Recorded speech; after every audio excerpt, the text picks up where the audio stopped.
The Whispering Road. There's a road just outside of town that no one drives after midnight. It's an old stretch of highway, cracked and overgrown, twisting through miles of dense forest. The locals call it Whispering Road because, if you roll down your window on a quiet night, you'll hear something. Voices. No one knows where they come from. Some say they belong to those who vanished along the road, victims of accidents, missing persons cases that were never solved. Others believe it's something older, something that's always been there, waiting.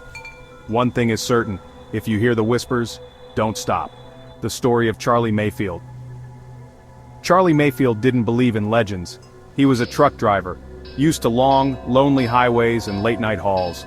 When he took a job delivering equipment through the back roads, he laughed at the old man at the gas station who warned him, "Don't stop on Whispering Road, no matter what you hear." Charlie shrugged it off. But as midnight approached and he turned onto that cursed stretch of pavement, he felt it immediately. The air was wrong, too still. His headlights barely cut through the darkness, and his radio turned to static. Then, the whispers started. At first it was just a faint murmur, like wind through the trees. But then, it became clearer. Charlie. His foot pressed harder on the gas. It must be the wind, he told himself. Maybe his radio was glitching. Then, on the side of the road, he saw her. A woman in a pale dress, barefoot, standing just beyond the reach of his headlights. She didn't move, didn't wave for help. She just stared at him, her mouth moving silently. Charlie knew better than to stop.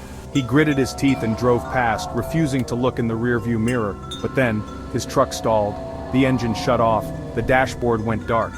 And in the silence, he heard it. A whisper, right next to his ear. "Let me in." Charlie screamed as cold fingers brushed his shoulder. He slammed his fist against the ignition, praying the truck would start. And then, it did. The headlights flared back to life and he floored it, tires skidding against the asphalt. He didn't look back. He didn't stop until he reached the next town, heart hammering against his ribs. The warning. The next morning, Charlie's boss asked him why he abandoned his truck. Charlie blinked. "What do you mean? I drove it into town." His boss frowned.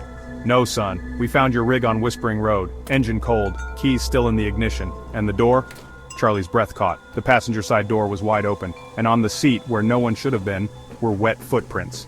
The legend lives on. Some say the whispers belong to the lost souls of the road, those who stopped, those who let her in. Others say she's looking for a way out. Either way, if you ever find yourself driving down Whispering Road and you hear your name carried in the wind, keep driving. And for God's sake, don't open the door. Like and subscribe for more.